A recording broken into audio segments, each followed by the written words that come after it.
I am making some ornaments now with just regular salt dough. This is 2 cups of flour, 1 cup of salt, 1 cup of water. I'm trying to do the molded ornaments like I did with the cinnamon salt dough, and this dough is just, it's a little bit wetter.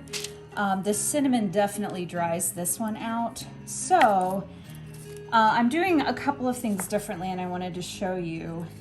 First of all, one of my readers told me this. She said just dust the mold with flour and a pastry brush. And then I'm pushing the dough in, trying to make the back fairly flat. And then instead of scraping off the dough, which what that did with this is it really like destroyed the shape, is I turn it over and then use the excess dough to help pull it out.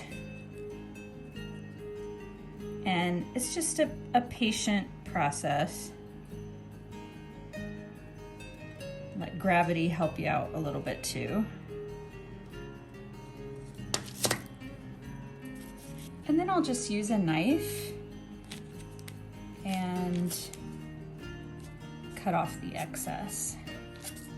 So these ornaments are a little bit thicker, but for this stickier dough, using a mold, this is what works better.